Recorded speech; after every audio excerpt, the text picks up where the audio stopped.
समंदर रहस्य और अजूबों से भरा हुआ है। यहाँ पर हर तरह के जीव रहते हैं, छोटे बड़े, अलग अलग रंग रूप वाले। लेकिन व्हेल्स जैसा कोई नहीं है जो हमारी कल्पना को अपनी गिरफ्त में ले लेता है।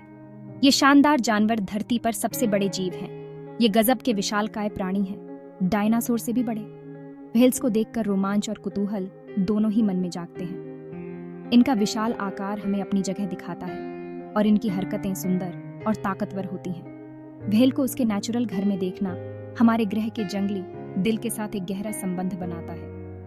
व्हेल्स सिर्फ बड़े जानवर नहीं हैं, ये समंदर की विशालता और शक्ति के प्रतीक हैं। वो धरती पर जीवन के आपस में जुड़ाव का प्रतीक है। उनकी मौजूदगी हमें हमारे ग्रह की अविश्वसनीय विविधता की याद दिलाती है।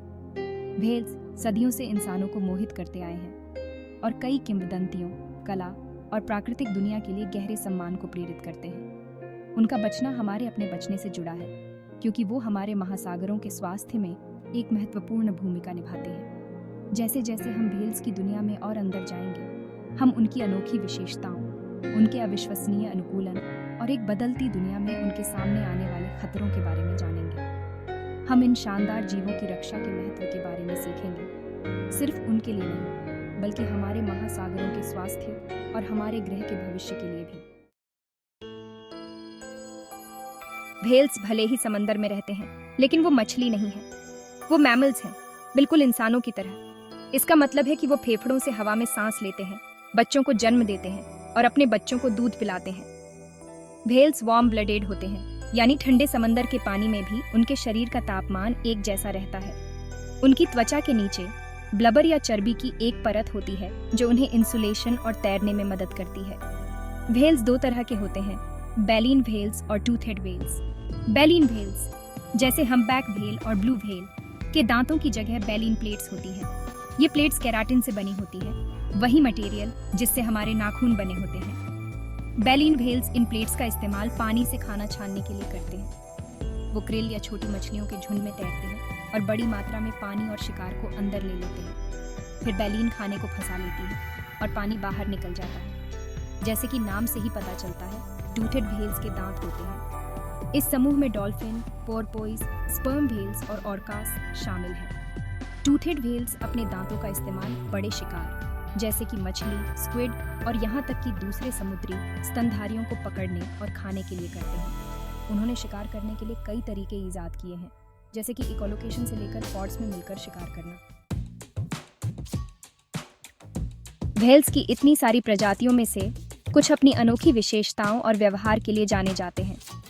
इन विशाल समुद्री जीवों की दुनिया में हर प्रजाति का अपना एक अलग और दिलचस्प तरीका होता है जिससे वे अपने पर्यावरण के साथ तालमेल बिठाते हैं। उदाहरण के लिए ब्लू व्हेल धरती पर सबसे बड़ा जानवर है। इसकी विशालता और भव्यता इसे समुद्र का एक अद्वितीय और प्रभावशाली निवासी बनाती है। यह 100 फीट तक लंबा और 200 टन से ज्यादा वजन का हो सकता है। इसकी लंबाई और वजन की तुलना में यह एक अद्वितीय और अद्भुत जीव है। यह एक बोइंग 737 हवाई जहाज के आकार का होता है। इसकी विशालता को समझने के लिए इसे एक हवाई जहाज के साथ तुलना करना एक अच्छा तरीका है। ब्लू व्हेल्स फिल्टर फीडर होते हैं जो अपने भोजन के लिए मुख्य रूप से क्रिल पर निर्भर करते हैं। ये छोटे झींगा जैसे जीव ब्लू व्हेल्स के लिए एक महत्वपूर्ण खाद्य स्रोत है।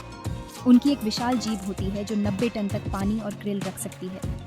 यह जीभ इतनी बड़ी होती है कि एक इंसान आराम से उस पर खड़ा हो सकता है।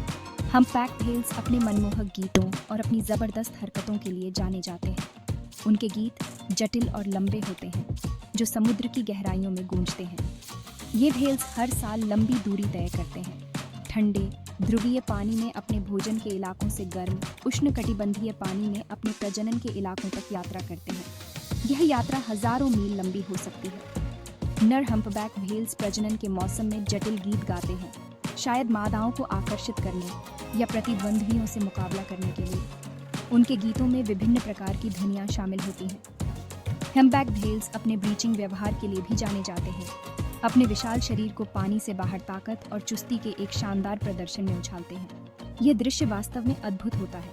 स्पर्म व्हेल्स टूथेड व्हेल्स में सबसे बड़े होते हैं और अपनी गहरी गोताखोरी क्षमताओं के लिए जाने जाते हैं। ये व्हेल्स समुद्र की गहराइयों में जाकर अपने शिकार की तलाश करते हैं। वो 90 मिनट तक अपनी सांस रोक सकते हैं और अपने प्राथमिक शिकार स्क्विड की तलाश में 7,000 फीट से ज्यादा गहराई तक गोता लगा सकते हैं। ये गहराई इतनी अधिक होती है कि वहां तक पहुंचने के लिए विशेष क्षमताओं की आवश्यकता होती है। स्पर्म व्हेल्स समंदर की अंधेरी गहराई में नेविगेट करने और शिकार करने के लिए इकोलोकेशन का इस्तेमाल करते हैं। यह एक अद्वितीय और प्रभावी तरीका है।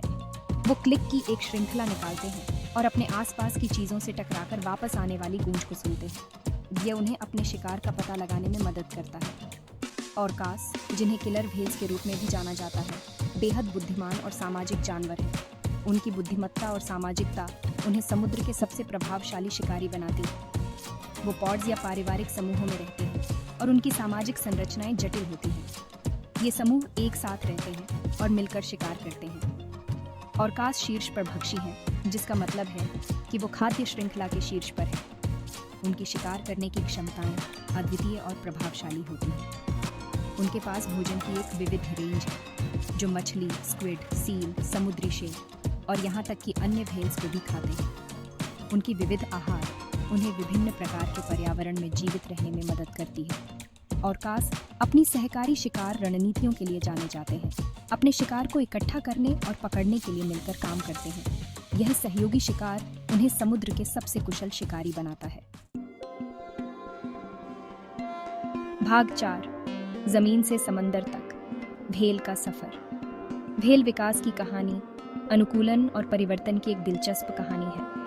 यह कहानी हमें बताती है कि कैसे जीवन ने समय के साथ अपने आप को बदलते पर्यावरण के अनुसार ढाला। व्हेल्स लाखों वर्षों में जमीन पर रहने वाले स्तनधारियों से विकसित हुए। यह एक लंबी और जटिल प्रक्रिया थी, जिसमें कई पीढ़ियों ने भाग लिया। उनके पूर्वज 4 पैरों वाले जीव थे, जो डायनासोर के साथ धरती पर घूमते थे। ये जीव अपने समय के सबसे अनोखे और विविध प्राणियों में से एक थे। समय के साथ ये पूर्वज धीरे धीरे अधिक जलीय जीवन शैली के अनुकूल हो गए।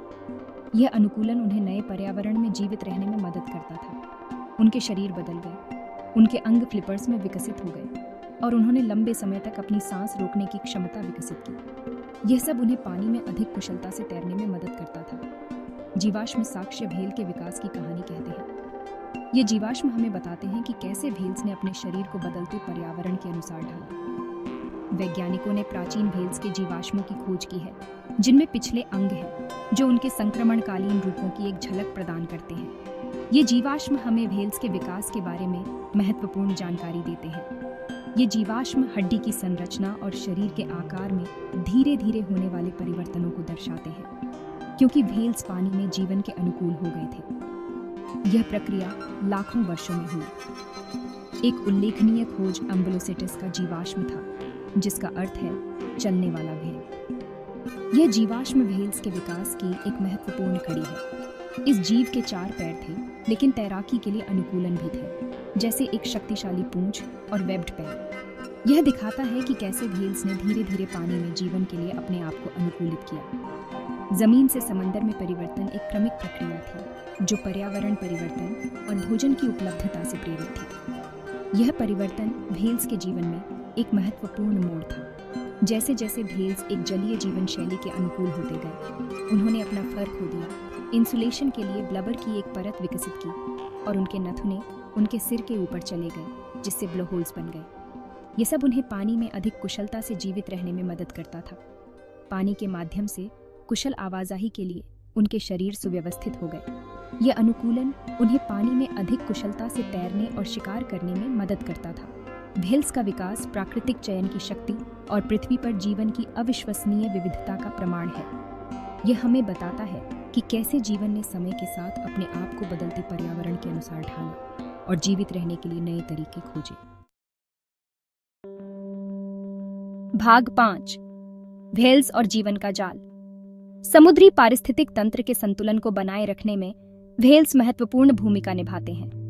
वे समुद्री जीवन के जटिल जाल में एक केंद्रीय भूमिका निभाते हैं, जो समुद्र के स्वास्थ्य और स्थिरता के लिए आवश्यक है। शीर्ष परभक्षी के रूप में वो अन्य समुद्री जानवरों की आबादी को विनियमित करने में मदद करते हैं। ये विनियमन सुनिश्चित करता है कि कोई भी प्रजाति अत्यधिक न बढ़े, जिससे पारिस्थितिक तंत्र में संतुलन बना रहे। उनके खाने की आदतें शिकार प्रजातियों के वितरण और प्रचुरता को प्रभावित करती हैं, जो बदले में पूरे खाद्य जाल को प्रभावित करती हैं। यह प्रभाव समुद्री जीवन के विभिन्न स्तरों पर महसूस किया जाता है, जिससे एक स्वस्थ और विविध पारिस्थितिक तंत्र बना रहता है। व्हेल्स अपने मल के माध्यम से भी समुद्र के स्वास्थ्य में योगदान करते हैं। उनके मल में पोषक तत्व होते हैं जो समुद्री जीवन के लिए आवश्यक होते हैं। व्हेल का मल पोषक तत्वों से भरपूर होता है, जैसे कि आयरन और नाइट्रोजन, जो फाइटोप्लैंक्टन के विकास के लिए आवश्यक है। ये पोषक तत्व समुद्र के सतह पर फैलते हैं, जिससे फाइटोप्लैंक्टन की वृद्धि होती है। फाइटोप्लैंक्टन सूक्ष्म शैवाल होते हैं जो समुद्री खाद्य श्रृंखला का आधार बनाते हैं। ये छोटे जीव समुद्री जीवन के लिए प्राथमिक उत्पादक होते हैं, जो ऊर्जा और पोषक तत्वों का स्रोत होते हैं। वो हमारे द्वारा सांस लेने वाली ऑक्सीजन के एक महत्वपूर्ण हिस्से के उत्पादन के लिए जिम्मेदार हैं। फाइटोप्लैंक्टन प्रकाश संश्लेषण के माध्यम से ऑक्सीजन का उत्पादन करते हैं, जो हमारे ग्रह के वायुमंडल में ऑक्सीजन के स्तर को बनाए रखने में मदद करता है। व्हेल का मल इन आवश्यक पोषक तत्वों को फाइटोप्लैंक्टन को प्रदान करता है, उनके विकास का समर्थन करता है और पूरे महासागर पारिस्थितिकी तंत्र की उत्पादकता सुनिश्चित करता है। यह प्रक्रिया समुद्र के जीवन चक्र को बनाए रखने में महत्वपूर्ण है। यह प्रक्रिया, जिसे व्हेल पंप के रूप में जाना जाता है, समुद्र में जीवन की परस्पर वर्बंडन हाइट और स्वस्थ और उत्पादक समुद्री वातावरण को बनाए रखने में व्हेल्स के महत्व पर प्रकाश डालती है। व्हेल पंप समुद्र के पोषक तत्वों के चक्रण में एक महत्वपूर्ण भूमिका निभाता है। व्हेल्स कार्बन जब्ती में भी योगदान करते हैं। वायुमंडलीय कार्बन डाइऑक्साइड को पकड़ने और संग्रहित करने की प्रक्रिया। ये प्रक्रिया जलवायु परिवर्तन के प्रभावों को कम करने में मदद करती है। जब व्हेल्स मर जाते हैं तो उनके शरीर समुद्र तल पर डूब जाते हैं, अपने साथ टन कार्बन ले जाते हैं जो उन्होंने अपने पूरे जीवन में जमा किया है। यह कार्बन समुद्र की गहराई में संग्रहित हो जाता है। यह कार्बन तब गहरे समुद्र में जब्त हो जाता है, इसे फिर से वायुमंडल में प्रवेश करने और जलवायु परिवर्तन में योगदान करने से रोकता है। यह प्रक्रिया समुद्र के कार्बन चक्र में एक महत्वपूर्ण भूमिका निभाती है। इस तरह व्हेल्स जलवायु परिवर्तन के प्रभावों को कम करने और हमारे ग्रह की जलवायु प्रणाली के संतुलन को बनाए रखने में भूमिका निभाते हैं। उनकी उपस्थिति और गतिविधियां हमारे ग्रह के स्वास्थ्य और स्थिरता के लिए अनिवार्य हैं।